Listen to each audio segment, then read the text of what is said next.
नमस्कार, मैं Ravish Kumar. Supreme court में सुदर्शन टीवी के प्रसारण पर रोक के बहाने कई सवाल उठ गए हैं। ये वो सवाल हैं जो कोर्ट के भीतर कई मौकों पर और कोर्ट के बाहर लगातार उठते ही रहते हैं। क्या कोर्ट के ये प्रश्न मीडिया की भूमिका, उसकी फंडिंग, विज्ञापन के तौर तरीके में कोई बदलाव लाएंगे या फिर पहले की टिप्पणियों की तरह अदालतें आगे बढ़ जाएंगी?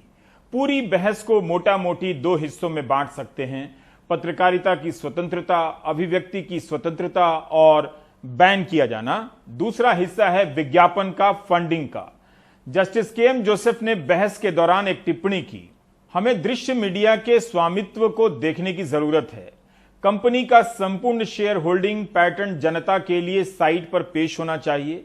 यह कंपनी के राजस्व मॉडल को जांचने के लिए भी रखा जाना चाहिए कि क्या सरकार एक में अधिक विज्ञापन डाल रही है और दूसरे में कम।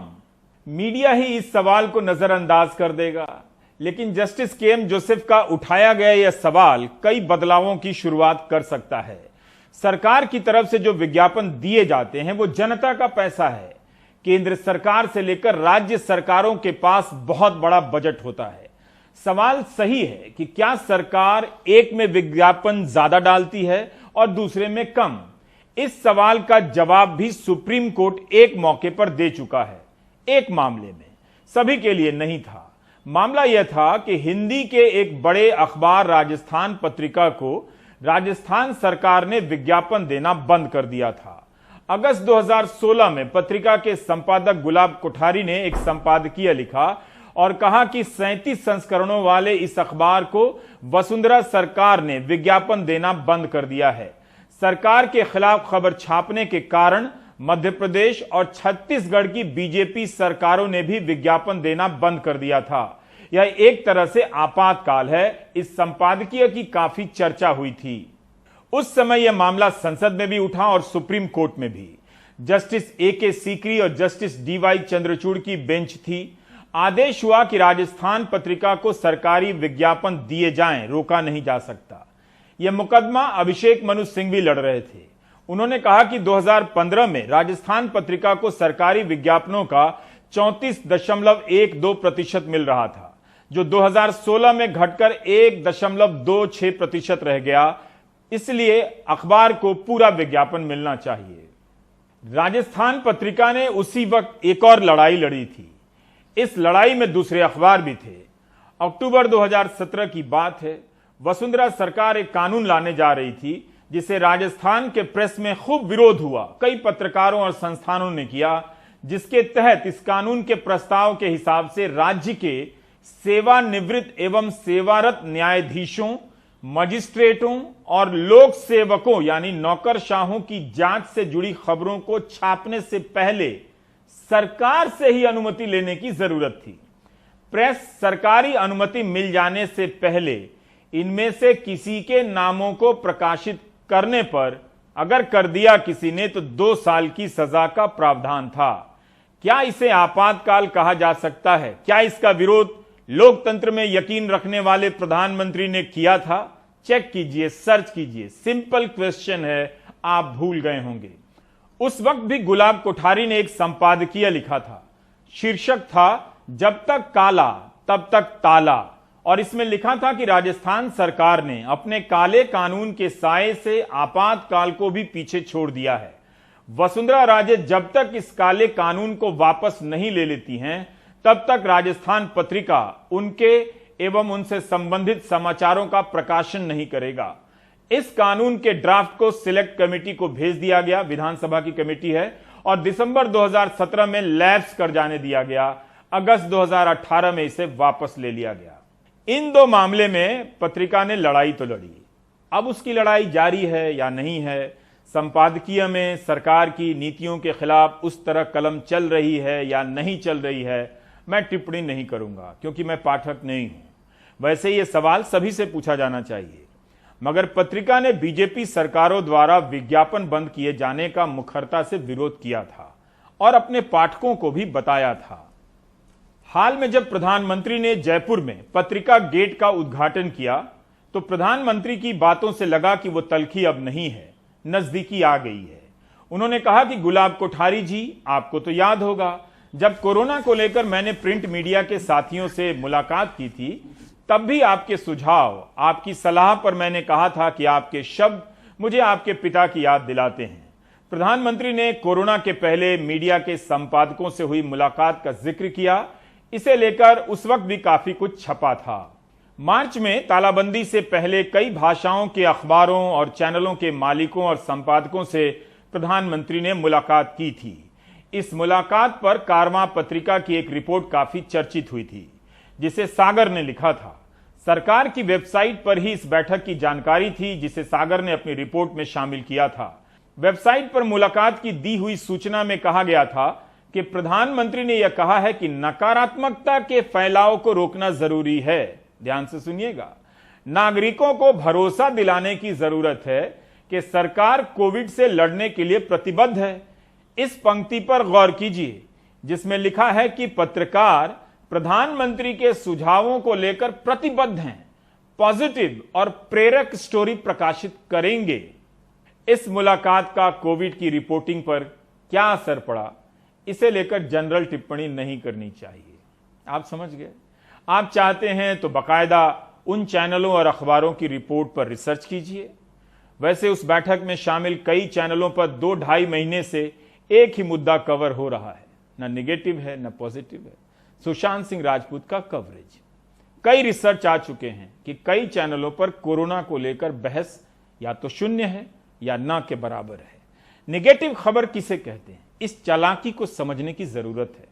देश में 2 करोड़ लोगों की नौकरी चली गई, 1 करोड़ नौजवानों को सरकारी नौकरी नहीं मिल रही है।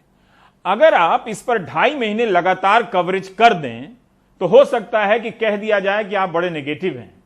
200 लोगों को नौकरी भी तो मिली है, वो आप दिखा नहीं रहे हैं।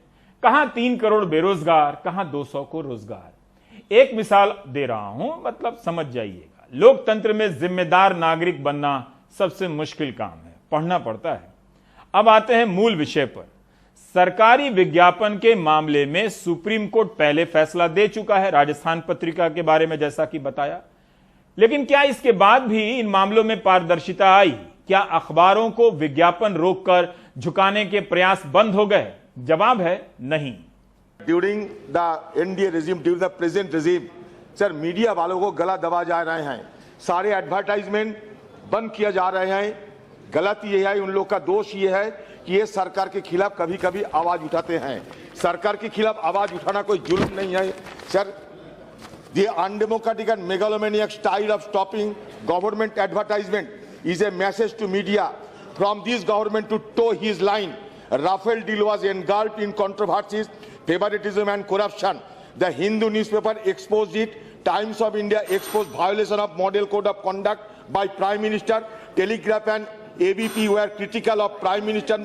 This is a democratic country and freedom of expression and freedom of press are so much important and everybody must stood. Congress नेता अधीर रंजन चौधरी ने जून 2019 में सदन में यह बात उठाई थी, यानी पत्रिका मामले में सुप्रीम कोर्ट के फैसले के बाद भी द हिंदू, द टेलीग्राफ और आनंद बाजार पत्रिका, टाइम्स ऑफ इंडिया को विज्ञापन नहीं मिल रहे थे। कारण बताने की जरूरत नहीं है। 18 अगस्त 2019 को हिंदू ने विज्ञापनों पर लिखा था कि विज्ञापन पाना अब चुनौती का काम हो गया है। अखबार का बिजनेस मॉडल दबाव में है। केंद्र सरकार ने हिंदू को विज्ञापन देना बंद कर दिया है। रफाल विमान के घोटाले से जुड़ी खबरों के प्रकाशन के बाद से ऐसा किया है। क्या हिंदू को अभी भी सरकारी विज्ञापन मिल रहे हैं? सुशील महापात्र हमारे सहयोगी ने एन राम से बात की। I think it is a very good observation because it is clear to me that it is illegal for the government using public funds, using taxpayers' money to discriminate on a political basis. If somebody is doing propaganda for the government and the government rewards them with advertising, I think that is illegal. It's a misuse of public funds. Therefore, to get information on these metrics, who you reach, who are the shareholders, where your revenue comes from, I think it's very, very relevant. And but this needs to be challenged because for example, NDTV has great credibility. It has reach. NDTV, I mean the whole group, including the English language channel. That's the only one, the only Indian news channel I watch in English. Other than I watch the BBC and CNN International, but NDTV 24/7 is the only one I watch on because I trust it, the news. And if the government discriminates against an independent television news channel, I think that is illegal, as it is for the government to discriminate against newspapers which they don't like, which are independent and perhaps critical or publish investigative stories which the government may not like. So I think it's a good suggestion to make this transparent so the public understands how these ad spending by the government, how it is determined. We have not got any central government ads to date, and this came immediately after our Rafale investigation. That series was published. So it is a fact that they are discriminating against the Hindu, but we have not petitioned the government. We have not sought that because we are independent and we can, we have to fight it legally. इसलिए justice KM. Joseph का सवाल बेहद जरूरी है कि सरकार क्या किसी एक संस्थान को अधिक और एक को कम विज्ञापन दे सकती है। इसका जवाब विस्तृत होना चाहिए। पैमाना क्या होना चाहिए? गवर्नमेंट के पास जो पावर ऑफ पर्स है वो आप उसको डंडे की तरह से इस्तेमाल नहीं कर सकते। हर गवर्नमेंट के पास, हर सरकार के पास सिर्फ एक यही ब्रह्मास्त्र होता है मीडिया पर कि यदि कवरेज उनके द्वारा फेवरेबल नहीं है तो उनकी फंडिंग को चोक कर दिया जाए। नेपोटिज्म और बायसनेस के एलिगेशंस सरकारों के खिलाफ एडवर्टाइजमेंट के कॉन्टेक्स्ट में बहुत समय से लगाए जा रहे हैं। यदि हम फिगर्स को देखें तो 2011 से 2014 के बीच में भारत सरकार ने लगभग 2048 करोड़ रुपया खर्च किया था एडवर्टाइजमेंट्स अलग अलग प्लेटफॉर्म्स के थ्रू। 2014 से 2018 में जो स्टेटमेंट दिया था लोकसभा में इंफॉर्मेशन और ब्रॉडकास्टिंग मिनिस्टर ने, उनके थ्रू तक जो स्टेटमेंट दिया था और जो फिगर्स जो आंकड़े सामने आए थे उसके हिसाब से लगभग 5200 करोड़ रुपया खर्च किया गया था 2014 से 2018 के बीच में। और ये जो आंकड़े हैं वो सिर्फ भारत सरकार के हैं। मैं राज्य सरकार और स्टेट गवर्नमेंट्स ने जिस तरीके की खर्चा किया है ये उन फिगर्स को इंक्लूड नहीं करते हैं। तो ये अमाउंट्स बहुत ही ज्यादा सब्सटेंशियल है और बहुत ही ज्यादा लार्ज है। सुप्रीम कोर्ट ने 2014 में एक ब्रॉड कैटेगराइजेशन किया था जब उन्होंने कहा था कि सिर्फ प्राइम मिनिस्टर या प्रेसिडेंट या चीफ मिनिस्टर या गवर्नर की फोटो लगाई जानी चाहिए जो सरकार की तरफ से जो एडवर्टाइजमेंट्स आते हैं। उसमें उन्होंने काफी क्लियरली कहा था कि फेयरनेस का जो कॉन्सेप्ट है और even dispensation to all media and publishing houses जो है, इवन डिस्पेंसेशन वो सरकार को, चाहे भारत सरकार हो, केंद्र सरकार हो या राज्य सरकार हो, उनको मेंटेन करना पड़ेगा। इस सवाल को आप कांग्रेस या बीजेपी सरकार की नजर से देखेंगे तो सरकारें तो बदलती रहती हैं और सवाल वहीं के वहीं रह जाते हैं। हर सरकार में होता है, इस आधार पर यह होता रहे जरूरी नहीं। राज्यों से और भी बुरी खबरें सुनने को मिलती हैं। अकेले महाराष्ट्र में 3000 से ज्यादा पत्रकारों को निकाला गया है। वहाँ हमारी कई एनयूज महाराष्ट्र इस मामले में बड़ा आंदोलन छेड़ रखा है। दिल्ली भी मैं बात करें तो हिंदुस्तान टाइम्स ग्रुप से 400 से ज़्यादा लोग निकाले गए हैं, टाइम्स ऑफ इंडिया से निकाले गए हैं, इंडियन एक्सप्रेस से निकाले गए हैं। अगर हम बात करें तो पूरे देश में कोरोना काल में जो पत्रकार निकाले गए हैं उनकी संख्या 20,000 तक पहुंच गई है, एक अनुमान है। और जो हमारे साथियों ने हमारे राज्य इकाइयों में सूचना दी है उसके मुताबिक ये संख्या लगातार बढ़ती जा रही है। धीरे धीरे लोग अखबार बंद करते जा रहे हैं और अखबारों के मालिकों को भी ये लगता है कि हम कम से कम कर्मचारियों से अखबार निकलवाएं। एक तरफ IINS का कहना है कि कोरोना काल मार्च अप्रैल में उन्हें 4500 करोड़ का घाटा हुआ है। ये घाटा 7-8 महीने में 15,000 करोड़ जा सकता है। उनकी बात में सच्चाई भी है। पैसा जनता का है, इसका बजट तो पारदर्शी होना चाहिए, जानकारी वेबसाइट पर होनी चाहिए। किसे कितना पैसा दिया पता चलता कि लोकतंत्र का जाप करने वाली सरकार या सरकारें अपनी विज्ञापन नीतियों से प्रेस में सवाल करने को सपोर्ट करती हैं या संवाद करने वाले सवाल करने वालों को निकलवा देती हैं। नीतियां तो होंगी कुछ ना कुछ, मगर यही लगता है कि सरकारों की ही मर्जी चलती है। 21 नवंबर 2017 को इंडियन एक्सप्रेस में छपी एक खबर से आपको और समझाना चाहता हूं। श्यामलाल यादव की इस खबर के अनुसार मध्य प्रदेश की सरकार ने 2012 से लेकर 15 के दौरान 14 करोड़ रुपए के सरकारी विज्ञापन ऐसी वेबसाइट को दिए जिनकी भूमिका संदिग्ध थी। 234 वेबसाइट को 14 करोड़ बांट दिए गए। किसी को 10,000 मिला तो किसी को 21 लाख भी। कांग्रेस के विधायक बाला बच्चन के पूछे गए सवाल के जवाब में सरकार ने ही यह बताया था। एक्सप्रेस ने यह भी पाया अपनी जांच में कि 26 वेबसाइट को 10 लाख और उससे अधिक की राशि विज्ञापन के तौर पर दी गई। इनमें से 18 वेबसाइट पत्रकार चला रहे थे या पत्रकारों के रिश्तेदार चला रहे थे। 81 वेबसाइट पत्रकारों के रिश्तेदार चला रहे थे जिन्हें 5 से 10 लाख रुपए का विज्ञापन दिया गया था। सवाल था कि सही वेबसाइट को विज्ञापन मिले, ना कि रिश्तेदारों के नाम पर चलने वाली वेबसाइट को। देखा जाए कि उनमें पत्रकारिता कितनी होती है, भजन कितना होता है, वही प्रभु का भजन। एक वेबसाइट थी जो पत्रकार की पत्नी जो टीचर थी वो चला रही थी। अब ताजा जानकारी नहीं है कि एक्सप्रेस की इस खबर के बाद मध्य प्रदेश में क्या हुआ। क्या वेबसाइट पर इस तरह की वेबसाइट को विज्ञापन मिलने बंद हो गए? क्या पैसे वसूले गए? वैसे नियम तो यह है कि सूचना जनसंपर्क विभाग, जिसे डीएवीपी भी कहते हैं, directorate of audio visual publication, इसका नया नाम बीओसी कर दिया गया है। इसका एक नियम है कि वो सांप्रदायिक उन्माद भड़काने वाले, हिंसा की बात करने वाले, भारत की संप्रभुता पर चोट करने वाले प्रकाशक को विज्ञापन नहीं देंगे। लेकिन क्या ऐसा हुआ? इसकी तथ्यात्मक जांच कैसे होगी?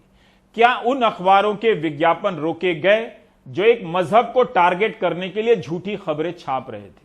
अनेक बार ऑल्ट न्यूज पर इनका रिकॉर्ड छपा है। अगस्त 2016 में इंग्लैंड में एक अभियान शुरू हुआ जो एथिकल एडवर्टाइजिंग पर काम करता है। इसका नाम है स्टॉप फंडिंग हेट। यह समूह कंपनियों को सलाह देता है कि अपने विज्ञापन उन अखबारों और टीवी चैनलों पर ना दें जो नफरत फैलाते हैं और अल्पसंख्यक समुदायों या शरणार्थियों के बारे में गलत खबरें चलाकर उन्हें खलनायक के रूप में पेश करते हैं। कई बार कंपनियां अपना विज्ञापन वापस ले भी लेती हैं। 15 सितंबर की ही खबर है कि अमेरिकी बिजनेसवुमन और मॉडल किम कार्डेशियन ने अपना फेसबुक और इंस्टाग्राम पेज एक दिन के लिए बंद कर दिया। इंस्टाग्राम पर उन्होंने लिखा है कि मैं खड़े खड़े नहीं देख सकती कि सोशल मीडिया पर फैलाई जाने वाली गलत खबरें किस तरह हमारे देश में फूट डाल रही हैं। इनका हमारे चुनावों पर बहुत बुरा प्रभाव पड़ता है और यह हमारे लोकतंत्र को कमजोर बनाता है। इस अभियान का नाम है स्टॉप हेट फॉर प्रॉफिट, यानी मुनाफे के लिए नफरत मत फैलाओ। इस अभियान के तहत फेसबुक से कहा गया है कि हेट स्पीच और फेक न्यूज को लेकर और गंभीर हो। अमेरिका में जुलाई 2020 से सिविल राइट्स ग्रुप्स ने यह अभियान शुरू किया, जिसके बाद अमेरिका में 1200 से भी ज्यादा छोटी बड़ी कंपनियों ने फेसबुक पर ऐड देना, विज्ञापन देना बंद कर दिया। इससे फेसबुक पर वैसे खास असर नहीं पड़ा, ना नुकसान हुआ। अब अगले हिस्से में देखते हैं कि जस्टिस डीवाई चंद्रचूड़ और जस्टिस केएम जोसेफ ने प्रेस की स्वतंत्रता और अभिव्यक्ति की स्वतंत्रता को लेकर क्या कहा। ध्यान रहे, हम बहस के हिस्से को सिलसिलेवार तरीके से पेश नहीं कर रहे, यानी जैसे जैसे कहा गया, बल्कि टिप्पणियों को अपने हिसाब से अलग अलग तरीके से सजा रहे हैं। याचिकाकर्ताओं के वकील वरिष्ठ अधिवक्ता अनूप जॉर्ज चौधरी ने अदालत को बताया कि वर्तमान में सेवाओं में केवल 292 मुस्लिम अफसर थे। उन्होंने कहा कि यदि आप प्रतिलेख पढ़ते हैं तो आप देखेंगे कि वे कहते हैं कि मुस्लिम नागरिक सेवाओं में घुसपैठ कर रहे हैं, कार्यक्रम का प्रतिलेख, और वे कहते हैं कि मुस्लिम ओबीसी अन्य ओबीसी का हिस्सा कैसे खा रहे हैं। शो के रेखांकन हैं। उन्होंने शो में कहा है, गद्दार कहा है और गालियां दी हैं जिसे हम यहां पर नहीं दिखा सकते। बहुत दुर्भाग्यपूर्ण शब्दों का इस्तेमाल हुआ है। इस बिंदु पर न्यायमूर्ति चंद्रचूड़ ने कहा कि याचिका दिशा निर्देशों के लिए प्रार्थना करती है कि मीडिया कुछ मुद्दों को कैसे दिखाए। उन्होंने स्पष्ट किया कि हम यह नहीं कह रहे कि राज्य इस तरह के किसी भी दिशा निर्देश को लागू करेंगे, क्योंकि यह अनुच्छेद 19(1)(a) के लिए एक विषय हो जाएगा। सुदर्शन टीवी की ओर से पेश वरिष्ठ अधिवक्ता श्याम दीवान ने जब जवाब देने के लिए कुछ समय मांगा तो न्यायमूर्ति चंद्रचूड़ ने कहा कि आपका मुवक्किल राष्ट्र के प्रति असंतोष पैदा कर रहा है और यह स्वीकार नहीं कर रहा है कि भारत विविध संस्कृति का एक महत्वपूर्ण बिंदु है। आपके मुवक्किल को सावधानी के साथ अपनी स्वतंत्रता का प्रयोग करने की आवश्यकता है। न्यायमूर्ति जोसेफ ने कहा कि प्रोग्राम कोड के नियम 6 में कहा गया है कि केबल टीवी कार्यक्रम कुछ भी ऐसा नहीं दिखा सकते हैं जो किसी विशेष धर्म या समुदाय को टारगेट करता है। सुदर्शन टीवी के वकील श्याम दीवान ने जवाब देने के लिए 2 सप्ताह का समय मांगा, हालांकि कहा कि तब तक एपिसोड के प्रसारण पर रोक ना लगे। जस्टिस डीवाई चंद्रचूड़ ने कहा कि राष्ट्र के सर्वोच्च न्यायालय के रूप में हम आपको यह कहने की अनुमति नहीं दे सकते कि मुस्लिम नागरिक सेवाओं में, सिविल सर्विसेज में घुसपैठ कर रहे हैं। आप यह नहीं कह सकते कि पत्रकारों को यह करने की पूर्ण स्वतंत्रता है। यूपीएससी जिहाद नाम के इस कार्यक्रम को लेकर बहस हो रही है। सुदर्शन टीवी के कार्यक्रम यूपीएससी जिहाद के कुछ एपिसोड का प्रसारण हो चुका है, कुछ पर रोक लगी है। 17 सितंबर को सुनवाई है। इस बहस में पत्रकारिता की स्वतंत्रता को लेकर भी टिप्पणियां हुई, कुछ पेश करता हूं। जस्टिस जोसेफ ने कहा कि जब हम पत्रकारों की स्वतंत्रता के बारे में बात करते हैं तो यह निरपेक्ष नहीं है, वह अन्य नागरिकों की तरह ही स्वतंत्रता साझा करता है। अमेरिका में पत्रकारों की तरह यहां कोई अलग स्वतंत्रता नहीं है। हमें ऐसे पत्रकारों की जरूरत है जो अपनी बहस में निष्पक्ष हों। जस्टिस चंद्रचूड़ ने कहा कि देश के भीतर सबसे अच्छा उपाय सुझाएं जिससे हम अपने मंच पर बहस में मदद कर सकें और फिर मानकों पर पहुंच सकें, एक स्टैंडर्ड पर। अब एक एंकर विशेष समुदाय को टारगेट कर रहा है, यह कहने के लिए कि हम एक लोकतंत्र हैं, हमें कुछ स्टैंडर्ड यानी मानक तय करने होंगे। जवाब में सॉलिसिटर जनरल तुषार मेहता कहते हैं कि पत्रकार की स्वतंत्रता सर्वोच्च है। जस्टिस जोसेफ के बयानों के 2 पहलू हैं। प्रेस को नियंत्रित करना किसी भी लोकतंत्र के लिए विनाशकारी होगा। जस्टिस जोसेफ की चिंता से पहले पत्रकारिता की स्वतंत्रता के सवाल को संबोधित किया जाना चाहिए। यहां बड़ी संख्या में वेब पोर्टल हैं जिनका स्वामित्व उनके दिखाए गए कार्यों से भिन्न है। अगर अदालत एक कार्यक्रम के एपिसोड से हेट स्पीच और एक समुदाय को टारगेट करने को लेकर चिंतित है तो फिर यह सवाल एक चैनल या एक एंकर तक सीमित नहीं होना चाहिए। तबलीगी जमात के कवरेज ने समाज को बांट दिया, खुलकर झूठी खबरें छपी। इन खबरों की चपेट में आकर कई लोग सांप्रदायिक हो गए। सब्जी बेचने वाले, बाल काटने वाले, अन्य काम करने वालों का मजहब पूछने लगे थे। बॉम्बे हाईकोर्ट की टिप्पणी यहां लाजमी है। जस्टिस टीवी नलवाड़े और जस्टिस एमजी सेविलकर की बेंच ने जो कहा है, उन बातों को उन चैनलों ने आराम से किनारे कर दिया जिन्होंने दिन रात तबलीगी के नाम पर एक समुदाय को टारगेट किया था। बॉम्बे हाईकोर्ट ने कहा कि दिल्ली में मरकज के कार्यक्रम में जो विदेशी नागरिक आए थे उनके खिलाफ प्रिंट और इलेक्ट्रॉनिक मीडिया में बड़ा प्रोपेगेंडा चला और यह छवि बनाने का प्रयास किया गया कि ये विदेशी भारत में कोविड-19 के प्रसार के लिए जिम्मेदार हैं। जहां कहीं भी महामारी या आपदा आती है, राजनीतिक सरकार बलि का बकरा ढूंढती है। तमाम हालात इस संभावनाओं की तरफ इशारा करते हैं कि विदेशियों को बलि का बकरा बनाने के लिए चुना गया। भारत में संक्रमण के ताजा आंकड़े दिखाते हैं कि मौजूदा याचिकाकर्ताओं के खिलाफ ऐसी कार्रवाई नहीं होनी चाहिए थी। समय आ गया है कि विदेशियों के खिलाफ कार्रवाई करने वाले प्रायश्चित करें और इससे जो नुकसान हुआ है उसे ठीक करने का सकारात्मक कदम उठाएं। जनवरी से पहले भारत में कई जगह पर धरना प्रदर्शन हो रहे थे।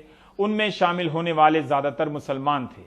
उन्हें नागरिकता संशोधन कानून 2019 को लेकर आपत्तियां थीं। उन्हें लगता है कि मुस्लिम शरणार्थी और प्रवासियों को नागरिकता नहीं दी जाएगी। वे नेशनल रजिस्टर का विरोध कर रहे थे। मौजूदा मामले में कार्रवाई उन प्रदर्शनकारी मुसलमानों के मन में भय पैदा करने के लिए की गई। यह संकेत दिया गया कि उनके खिलाफ कुछ भी किया जा सकता है, इसलिए विदेशियों के खिलाफ कार्रवाई के पीछे की मंशा ठीक नहीं लगती है। ये बदनीयती से कदम उठाए गए हैं। बॉम्बे हाईकोर्ट की बेंच की टिप्पणी से साफ है कि एक समुदाय को टारगेट करने के लिए प्रिंट और इलेक्ट्रॉनिक मीडिया ने कवरेज किया। कई साल से इस मकसद से झूठी खबरें छप रही हैं, दिखाई जा रही हैं। मॉब लिंचिंग तक हुई। क्या अदालत की टिप्पणी कोई ठोस रूप लेगी या अन्य टिप्पणियों की तरह छपकर भुला दी जाएगी? फिरोज इकबाल खान, अनूप जॉर्ज चौधरी, शाहरुख आलम, शादान फरसाद, गौतम भाटिया और अनस तनवीर अगर अदालत तक इस मामले को ना ले गए होते तो इस पर इतनी बहस भी ना होती। तो अब हम बात कर रहे हैं फैजान मुस्तफा से, संविधान विशेषज्ञ से। फैजान साहब, 2 चीजें हैं कि एंकर आक्रामक है, ललकार रहा है टाइप से, उसकी भाषा आपत्तिजनक हो सकती है, लेकिन अगर उसकी भाषा में घृणा है और सामने अभिव्यक्ति की स्वतंत्रता है, तो क्या इन दोनों में टकराव है? क्या हेट स्पीच को, जो घृणा फैलाने वाली बातें हैं, उसे अभिव्यक्ति की स्वतंत्रता के दायरे में रख सकते हैं? मैं ये सवाल इसलिए पूछ रहा हूं कि आज सुदर्शन टीवी के कुछ एपिसोड के प्रसारण पर रोक लगी है। कल ये अंतिम तो है नहीं, कल किसी और के प्रसारण पर रोक लग जाएगी। तब ये लोग कहेंगे कि तब आप बैन का समर्थन कर रहे थे, अब आप बैन का विरोध कर रहे थे। देखिए रवीश जी, मैं क्योंकि संविधान पढ़ाता हूं, तो मेरे लिए जाहिर है कि फ्रीडम ऑफ स्पीच जो है, अभिव्यक्ति का अधिकार, वो सबसे सर्वोपरि है और जनतंत्र में उसकी बड़ी महत्ता है। और मैं हमेशा समझता हूं कि हेट स्पीच का जवाब भी जो है वो मोर स्पीच है, काउंटर स्पीच है। मोहब्बत के पैगाम को ज्यादा बढ़ाएं, वो अच्छा उसका सॉल्यूशन है। तो सबसे ज्यादा हमें हेट स्पीच के मामले में यही देखना है कि फ्रीडम ऑफ स्पीच पे इसका चिलिंग इफेक्ट ना हो। इसीलिए सुप्रीम कोर्ट में जब ये मामला गया था तो कोर्ट ने कहा हम फ्रीडम ऑफ स्पीच को नहीं रोकना चाहते, हम गाइडलाइंस नहीं बनाना चाहते।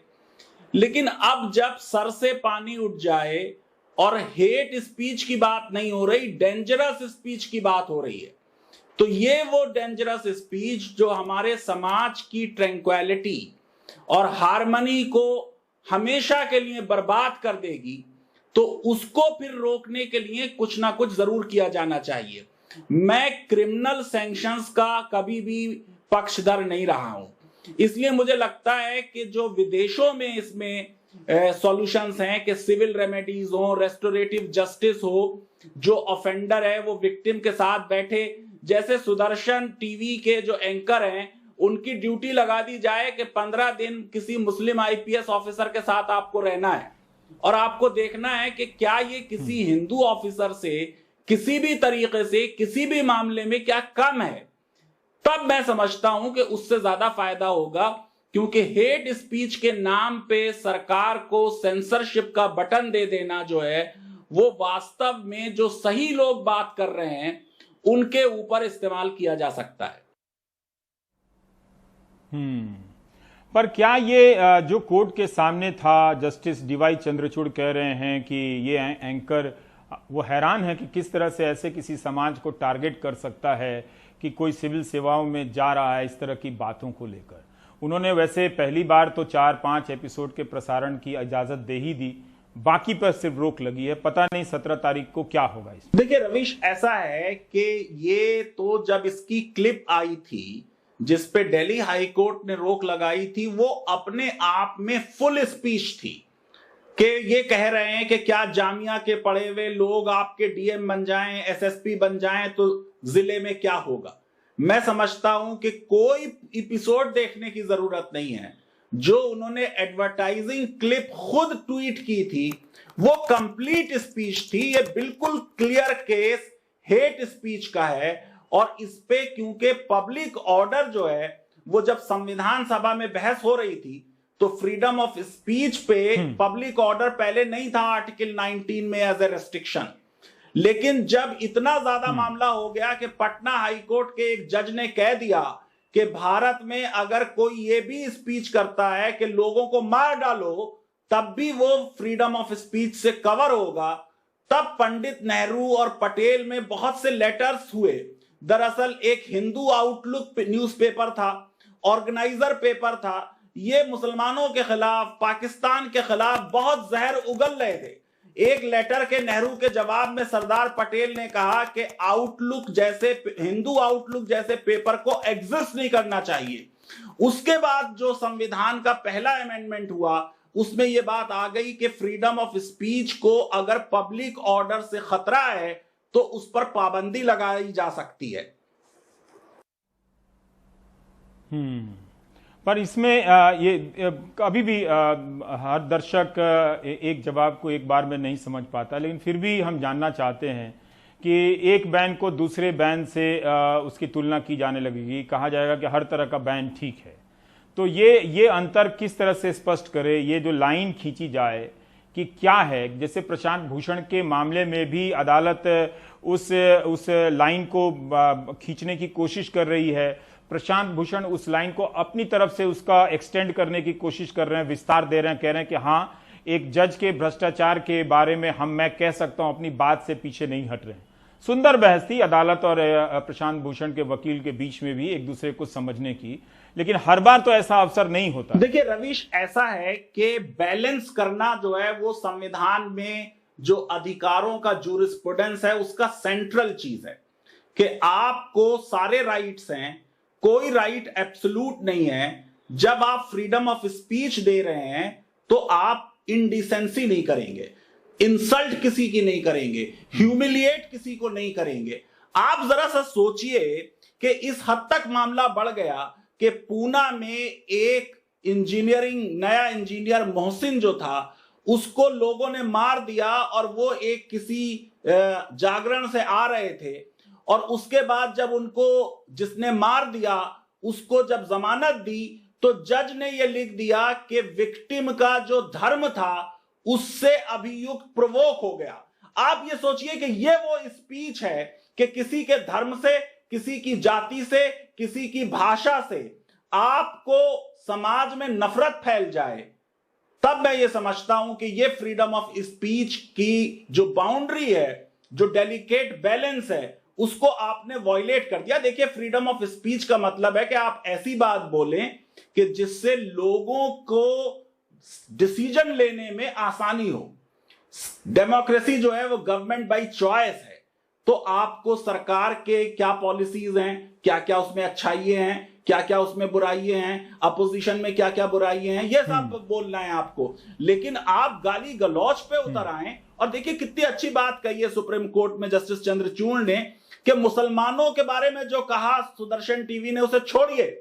यूनियन पब्लिक सर्विस कमीशन, उसकी साख पे प्रश्न चिन्ह है। आप सोचिए कि इलेक्शन कमीशन तो हमारा ऑलरेडी उस पे प्रश्न चिन्ह लग गए, कंप्रोमाइज हो गया। सीएजी पे प्रश्न चिन्ह लग रहे हैं। सुप्रीम कोर्ट के बारे में लोग अलग अलग आर्टिकल लिख रहे हैं कि ये it has become more executive minded than executive. अभी तक यूपीएससी पर कोई इस तरह का प्रश्न चिन्ह नहीं लगा था, उस पे भी आप प्रश्न चिन्ह लगा रहे हैं। ये ज्यादा सीरियस चीज है। पर फैजान साहब, मैं ये जानना चाह रहा था कि सुप्रीम कोर्ट में ही जब तबलीगी जमात के मीडिया कवरेज को लेकर अप्रोच किया गया तो एक बेंच का फैसला था कि आप एनबीए के पास जाइए। यहां पर दोनों की तुलना मैं नहीं कर सकता, लेकिन तब भी यहां पर जो प्रेस रेगुलेटरीज बॉडीज हैं, जो प्रेस काउंसिल ऑफ इंडिया है या न्यूज ब्रॉडकास्टर्स एसोसिएशन है, उससे कह रहे हैं कि आप लेटर हेड से बाहर भी निकलकर अपनी जिम्मेदारी देखिए। जाहिर है कि उनके पास बहुत सारे अधिकार नहीं होंगे और होते भी तो क्या हो जाता, लेकिन तब भी मैं ये समझना चाहता हूं कि अदालतों के ही फैसले में अंतर विरोध हैं। तबलीगी जमात के मामले में आप हाईकोर्ट के जजमेंट देखिए, वो अलग तरह के जजमेंट लगते हैं, उनमें मीडिया की भूमिका को लेकर बहुत ही साफ टिप्पणियां हैं। रवीश, ऐसा है कि भारत में एक सुप्रीम कोर्ट नहीं है। हमारे जजेस 3-3 की बेंचेस में, 2-2 की बेंचेस में बैठते हैं। तो अक्सर ऐसा हुआ है कि एक ही मुद्दे पे लंच से पहले एक फैसला आया, लंच के बाद दूसरा आ गया। वो दूसरी बेंच थी और उस बेंच ने यह कहा कि एक ऑर्गेनाइजेशन जो है जिसकी ये ड्यूटी है कि वो इलेक्ट्रॉनिक मीडिया को देखे, आप पहले उधर चले जाएं। ये अक्सर ऐसा होता है कि सुप्रीम कोर्ट या हाई कोर्ट ये कहती है कि पहले और जो अल्टरनेटिव रेमेडीज हैं उनको एग्जॉस्ट कर लीजिए, बाद में जुडिशरी में आइए। ये जो और ये सही भी है। ये वो बेंच थी रवीश जिसमें जस्टिस चंद्रचूड़ ने लीडिंग जजमेंट लिखा था प्राइवेसी का, और ये वो बेंच है जो सिविल राइट्स की तरफ जस्टिस चंद्रचूड़ का जो टिल्ट है वो वाइडली नोन है लोगों को। तो मैं ये समझता हूं, और ये बहुत ब्रेजेंट था, जिस तरीके का ये क्लिप है और जिस तरीके का ये प्रोग्राम है। अरे भाई, अगर उर्दू भी लेके कोई आ रहा है तो उर्दू क्या भारत की संवैधानिक भाषा नहीं है? हमारे 8 शेड्यूल में नहीं दी है क्या? संस्कृत लेके लोग नहीं आते, गुजराती लेके लोग नहीं आते, तमिल लेके लोग नहीं आते हैं? और यूपीएससी में एक स्केलिंग सिस्टम है, वो scaling system supreme court approve कर चुकी है। ये नहीं कि किसी एक पेपर में आपके ज्यादा नंबर आ गए तो वो पूरे नंबर जो हैं वही मान लिए जाएंगे। बड़ा उनका फूल प्रूफ सिस्टम है जो हमने 70 साल में बनाया है। लेकिन अब हम चाहते हैं कि उस पूरे सिस्टम को हम क्वेश्चन करके समाप्त कर दें। मेन बात यह है कि क्या समाज में घृणा फैलाई जा रही है, जहर फैलाया जा रहा है स्पीच के जरिए? अगर ऐसा है तो ये फ्रीडम ऑफ स्पीच के राइट का एब्यूज है, यूज नहीं है। यही वो लाइन है लक्ष्मण रेखा कि यूज कीजिए फ्रीडम ऑफ स्पीच को, एब्यूज नहीं कीजिए। बहुत बहुत शुक्रिया फैजान साहब इन अंतरों को समझाने के लिए। आप जितना भी समझाएं, बहुत लोगों के सोचने का तरीका इस तरह से बना दिया गया है कि आपसे हाँ कहें या सिर्फ ना कहें, लेकिन आपकी बातों में कितनी बारीकियां हैं। और आपने मोहसिन के मामले में जो हाई कोर्ट के जजमेंट का जो जिक्र किया वो कितना गंभीर है कि ये लिख दिया जाए कि मारने वाला उसके मजहब से भड़क गया था।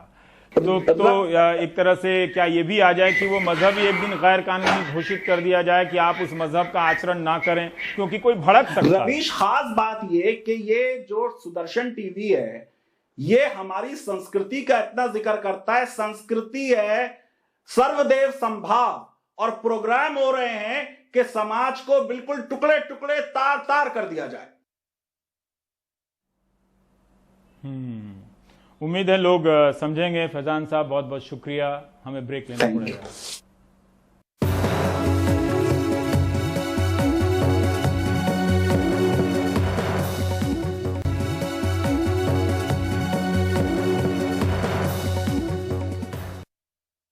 दिल्ली पुलिस की स्पेशल सेल ने दिल्ली दंगों की साजिश की चार्जशीट पेश कर दी है। 17,500 पन्नों की इस चार्जशीट में 15 आरोपियों के नाम हैं। कहा गया है कि अभी जांच जारी है, बाद में पूरक चार्जशीट दायर की जाएगी। इनमें से एक सफूरा जरगर जमानत पर बाहर हैं। सबूत के तौर पर तकनीकी साक्ष्य हैं, फोन पर बातचीत के डिटेल हैं, व्हाट्सएप चैट वगैरह हैं। पुलिस ने कहा है कि यूएपीए लगाने के लिए सरकार से अनुमति मिली थी। इन आरोपियों में से एक हैं खालिद सैफी, जो कई महीने से दंगों की साजिश के आरोप में जेल में हैं। एफआईआर 59 में यूएपीए की धारा के तहत बंद किए गए हैं। उनकी पत्नी और वकीलों ने दिल्ली पुलिस पर शारीरिक उत्पीड़न का आरोप लगाया है। सिम्बायोसिस कॉलेज पुणे से पढ़े सैफी ने आम आदमी पार्टी के लिए प्रचार का काम किया था और बाद में यूनाइटेड अगेंस्ट हेट नाम के ग्रुप से जुड़ गए। यूनाइटेड अगेंस्ट हेट ग्रुप का गठन 2017 में मॉब लिंचिंग के खिलाफ हुए not in my name protest के दौरान हुआ था। इस ग्रुप ने सांप्रदायिक हिंसा के खिलाफ काम किया है। सैफी को 3 में से एक केस में 11 सितंबर को जमानत मिल गई है। वे फरवरी से जेल में हैं। नरगिस जी, आपके जो हस्बैंड हैं वो जेल में हैं और उन पर आरोप है कि उन्होंने दंगों में साजिश की और ये दंगे गढ़े जिसमें 54 लोगों से ज़्यादा लोगों की मौत हुई और बड़े सुनियोजित तरीके से उन्होंने इस पूरी साजिश को अंजाम दिया। आपका क्या कहना है उस पर? जब से वो इस सोशल वर्क में आए हैं तब से लेके आज तक का उनका ये रिकॉर्ड है कि उन्होंने कभी किसी के बारे में बुरा करना तो बहुत दूर की बात होती है, कभी बुरा सोचा भी नहीं है। जितने भी लोग हुए हैं, चाहे वो सुबोध कुमार हैं या कितने भी मॉब लिंचिंग वगैरह हुई हैं, उन सब के लिए उन्होंने उनसे जितना हो सकता था उन्होंने अपने तरीके से आवाज़ उठाई। फेसबुक से सोशल मीडिया से लेके ज़मीनी स्तर पे भी उन्होंने आवाज़ उठाई है। शायद उसी चीज़ का खामियाजा उनको भुगतना पड़ रहा है। आपको लग रहा है ये बदले की भावना के तहत कार्रवाई की जाए? जी बिल्कुल, ये सिर्फ सीए एनआरसी के जो विरोध में खड़े हुए थे लोग, उन लोगों को फंसाने के लिए ये सब करा जा रहा है। आपके हस्बैंड पर यह भी आरोप है कि फंड उन्होंने जो दंगों के लिए पैसे भी जो है उन्होंने अरेंज किए ताकि जो गोला बारूद, जो पिस्टल, रिवॉल्वर, पत्थर, पेट्रोल बम इकट्ठा किए गए, उन्होंने वो भी फंड किया। ये भी उन पर आरोप है, दिल्ली पुलिस ने लगाया है। ये सब झूठ है, सरासर गलत इल्ज़ाम लगाए उन लोगों ने। वो तो अभी इल्ज़ाम लगाए हैं ना, उनको वो प्रूफ भी तो करना होगा ना। हमारी सिंगल फैमिली है, मैं हूँ, मेरे 3 बच्चे हैं और मेरे हस्बैंड जो कि अंदर हैं 7 महीने से। तो हम लोगों के लिए कितना मुश्किल होगा। उसके ऊपर ये लोग झूठा मीडिया ट्रायल चलाते हैं, वो भी बहुत ज़्यादा तकलीफ़ बहुत ज़्यादा तकलीफ़ देता है। छोटे छोटे बच्चे हैं, उनके ऊपर इतना असर पड़ रहा है उन सब चीज़ों का कि जो इंसान मतलब घर में भी ऊंची आवाज़ में बात नहीं करते, हमसे कभी नहीं कभी कुछ किसी भी तरीके का कोई उन्होंने बात करी, उस इंसान को इस तरीके से फंसाया जा रहा है। मुश्किल सवाल है और चूंकि अब आप कोर्ट में लड़ाई लड़ रही हैं, दिल्ली पुलिस आतंकी कह रही है खालिद को। जब आप ये सुनती हैं तो क्या महसूस होता है, कितनी तकलीफ होती है क्योंकि हमने देखा है खालिद को प्रोटेस्ट में भी भारत का झंडा लिए उनको देखा हमने कई बार। इसके बारे में मैं आपको क्या बताऊं, बस तकलीफ बहुत होती है। वो हमेशा अपने देश के बारे में, यहाँ के लोगों के बारे में, हर चीज़ मतलब उनकी यही रहता है कि जितना मुझसे हो सकता है मैं अपने देश के काम आऊँ, अपने लोगों के काम आऊँ। उन्होंने हर वक्त इस चीज़ की कोशिश करी है। इसी वजह से वो इस UH के ज्वाइन करा था ताकि अपने लोगों के लिए ज़मीनी स्तर पे काम कर सकें, पर इस तरीके से फंसा दिया जाएगा ये नहीं पता था। और इस चीज़ का खामियाजा आप लोगों को पता ही है कि उनको जब जगतपुरी खुरेजी प्रोटेस्ट में उनको अरेस्ट करा था तो उनको बेइंतहा टॉर्चर करा गया। हर्ष मंडल ने कहा है कि हम अहिंसा के साथ में लड़ाई लड़ेंगे। जी, आपका क्या कहना है उस बारे में? यही हमारा भी कहना है कि हम अहिंसा के साथ और देश के कानून के साथ पूरे तरीके से सपोर्ट करके और इस कानूनी लड़ाई को पूरे तरीके से लड़ेंगे। कानून से आपको उम्मीद है कि कोर्ट से आपको इंसाफ मिलेगा? जी बिल्कुल उम्मीद है, इंसाफ मिलेगा।